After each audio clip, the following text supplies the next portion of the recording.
Talk on the Edge. I'm your host, Callie, and I have my co-host, Xavier Griggs. And Rylan Young. And today we have a very special guest here with us today, Miss Danielle Hines, who is an attorney and business owner here in Birmingham City.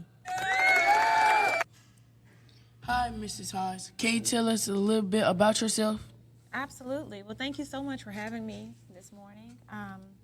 I'm really excited to be here, and I'm so impressed with what you guys are doing with this podcast.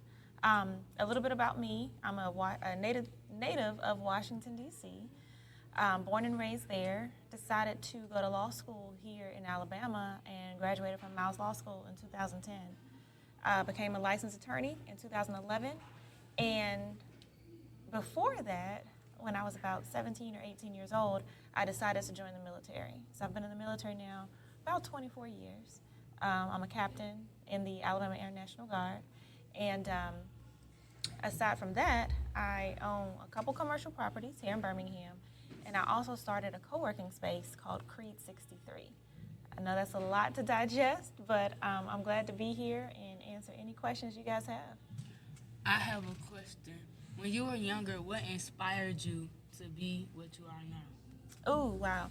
So I have my parents, my mom and my dad. They're both business owners. And I get it naturally. My first endeavor into being an entrepreneur, I was about in the third grade. And I don't eat candy to this day. And what I would do was, for Halloween, I would go trick-or-treating with all the other kids. And at the end of the night, the neighbors would call me back if they had leftover candy. And I would sell my candy back to the kids in the neighborhood. That was my first small business endeavor, was selling my Halloween candy back to the kids that were around me. That was good. I had the first official question. What made you want to start CREED63? Ooh, well, CREED63 was really birthed out of the idea of two focus groups. Initially, I had purchased the building from one of my mentors, and that was I made her three promises. The first promise was that the building would remain in her father's name, Arthur Shores. The second promise was that lawyers would have an affordable place to practice law. And the third was that I would do something somehow to activate the Civil Rights District. And that is where CREED came from. So once I decided to purchase the building, the first two were easy, right? The building was already in her father's name. There were already lawyers practicing there. But the hard part was trying to figure out what to do with 5,000 square feet of space that was totally empty, totally blank. And that's where the focus groups came in. And so really the focus groups helped me figure out what was needed in the community. I didn't want to just come in and create something that I thought should be there. So that's how CREED started. Okay. I have the second question for you. Can you explain what co-working space is and why it's important for new business owners? Absolutely. So co-working space, let's break down the word first, right? So co for community. It's a community space for people who are doing similar things to come together, learn, work, grow, create. In our instance, the co-working or the co-part is business owners. So you have a lot of co-working communities that come together that are industry specific.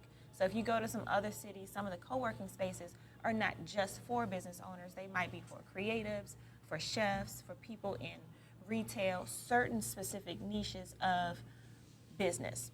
For us at CREED, our co-working space is for everybody. Anybody who has a business idea and they want to come and work, learn, grow, they can come. We have students. We have, I think our youngest member at the time, he was 15. And I think our oldest member might be 77 years old. So we have a very, very large range of people who have various different types of businesses that come to CREED to work.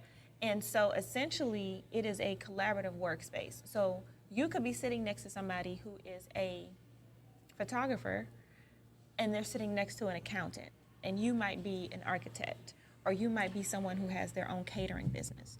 It's a plethora of businesses that are inside of the co-working space at one time. So I got a question. How many people is currently I guess working at CREED63? So we have 300 businesses that are inside of CREED63, but we have about 600 members. And the difference is the 300 are people who are active, paid members, and the 600 we have a free directory of businesses. So if you decide, hey, I want to go to CREED, and how old are you? I'm 12. Okay, you 12 and you want to start your business. You're not sure yet, but you want to just kind of start getting connected to people. You could go right now, go to CREED63.com, get on the directory.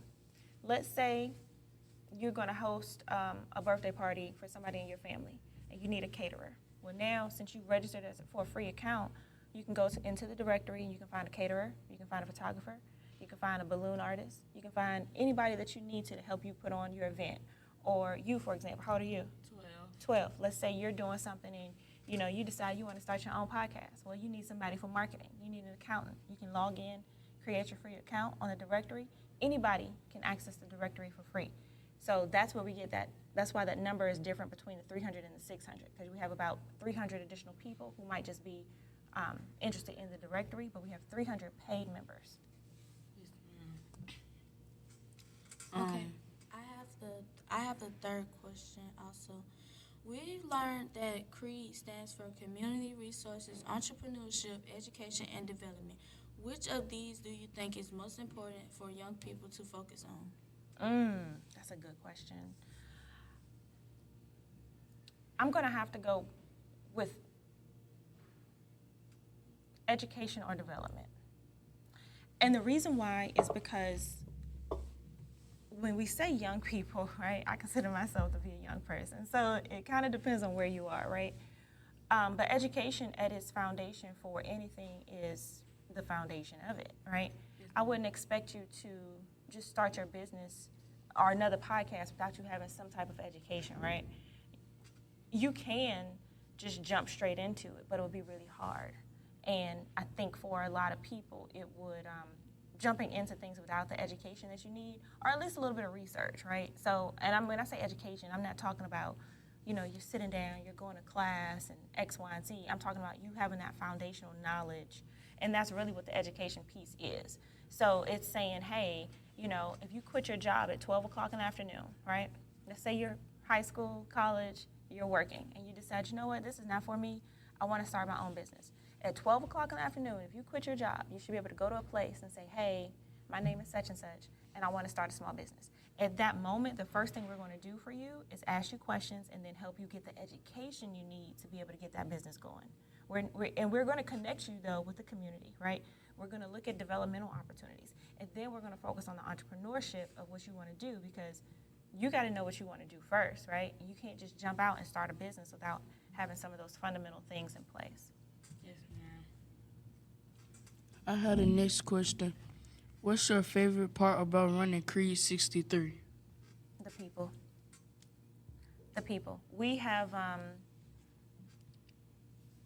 because we have over 300 members, we have a variety of people inside of CREED, and everybody is different.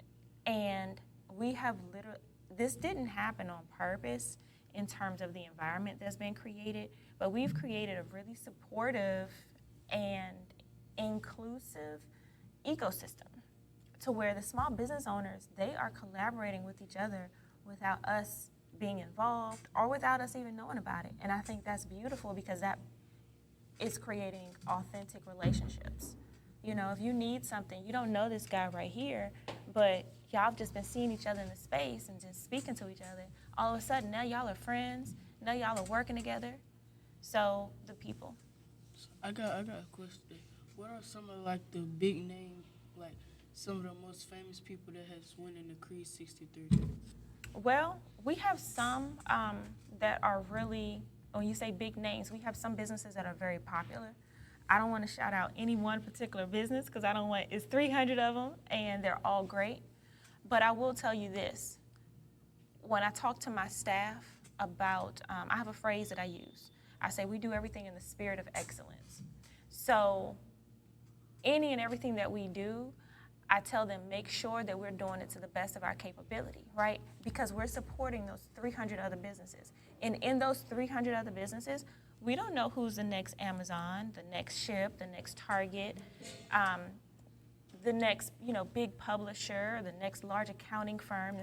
We don't know. So we treat everybody and all of our clients with respect, and we do what we can in the spirit of excellence. And sometimes, at the end of the day, we are a business as well, right? So we don't get it all right. And we're only 3 years old, but we're growing and we're getting better each year. If a middle school student wanted to start their own business, what advice would you give them? I would tell them to come by the space and, let me back that up. I have 2 answers for this. Number one, if they were interested in CREED, I would tell them first to come by the space and take a tour. But if a middle school student were interested in becoming an entrepreneur, the first thing I would tell them to do is figure out what their passion is. At your age, I would start with passion. Because you're still on your journey of knowledge and education, right? So start with something that you like, maybe even something that you have access to, something that comes to you pretty quickly and naturally. And the reason I say that is because you don't want to start anything at this age that's going to take you too far away from your schoolwork and other responsibilities that you have. But you still need to get your feet wet with, learning how to run a business. There are a lot of different tests out there that you can take, DISC assessments, Myers-Briggs. I know y'all probably have no idea what I'm talking about. But definitely find some free personality tests that you can take to really figure out, what you might be naturally interested in. Also, can you tell us about a cool project or business that someone at CREED63 is working on? Ooh, a cool project. So again, I'll give a couple examples. We have somebody working on a water company, creating a bottled water company. We have a couple people working on their own podcasts. Those are pretty cool. What else? We have someone who is a company that specializes in experiences, fairy experiences. So they had like a fairy festival. They have a metaverse festival coming up in November. We have several people who have gone on to speak nationally, like do seminars and teach lectures and things like that. We have a lot of different people. Again, 300 businesses. We have a lot of people who do a lot of different things. So I have the next question. How did you choose where to put CREED63, and why is its location important? Ooh, that's a good one. So I did not choose the location. The location kind of chose me. When Judge Lee and her husband offered to sell me the building, it was literally by just proximity to where they had the building. What I did was just turn it into something that, was needed in the community. Now, in terms of the significance of the location, the Arthur Shores Law Center is where CREED is located, and that is considered a contributing structure to the civil rights movement. So in 2006, the Department of Interior So in 2006, the Department of Interior declared that structure to be a contributing structure to the civil rights movement. The significance is that it's a location in proximity to Kelly Ingram Park and proximity to the 16th Street Baptist Church. There were a lot of pivotal events that happened in the Civil Rights District where the building is located. We have the A.G. Gasson Motel, which actually is open, for tourists. So if you guys get a chance to go downtown and check that out, that's pretty cool. And then we also have the historic 4th Avenue Black Business District. So we are situated right in the middle of all of that. Yes. What's the hardest thing about being a business owner? Ooh, the hardest thing?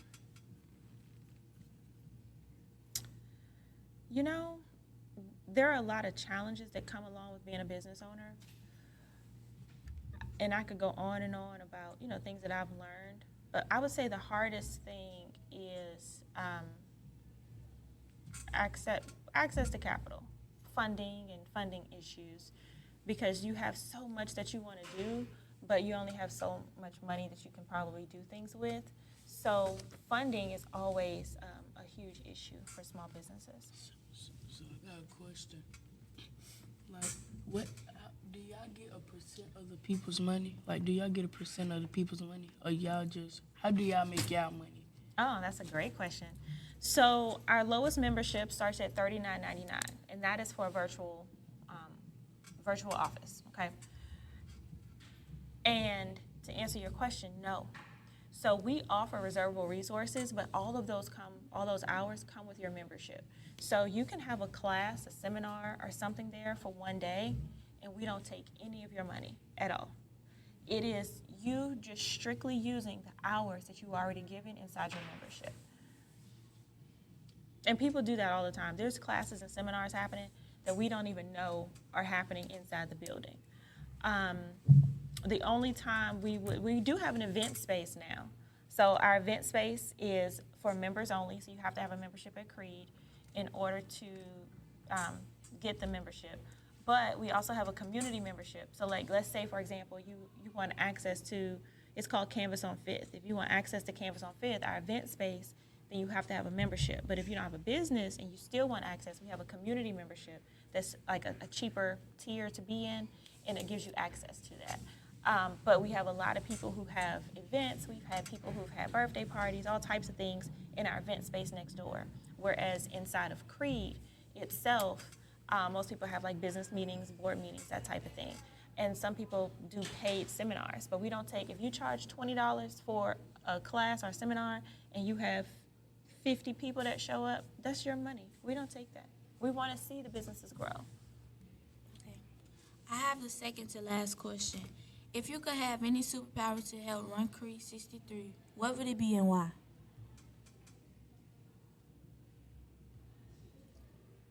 I'm pausing, y'all, because I thought when I saw this question, I was like, man, I just got to pick one? Okay. Well, You can have multiple. I can have multiple? You could pick Can I three pick two? superpowers. 3? You want to give me 3? Yes, ma'am. Okay, okay. If you could pick 3 superpowers to help you run CREED63, what would it be and why? Okay, do they have to be superpowers that we know about? No, ma'am. Okay. So the first superpower would be the ability to make money. Like literally make it appear and be valuable, right? The second would be to see in the future. Yes, ma'am. And the third, I asked for more than one and now I can't even think of a third one. The third superpower, I'm trying to think of what we need. The ability to fix anything. That's a good one. Okay, so we have one last question that we are going to ask. Okay. What do you hope CREED63 will be like in 10 years? In 10 years, CREED63 will be an international company. We'll have multiple locations. We already have 2 right here in Birmingham. But we will have multiple locations, not only in the United States, but abroad as well. Yes, ma'am. We also have a gift for you. Oh, I have some gifts for y'all. So, yes. Oh,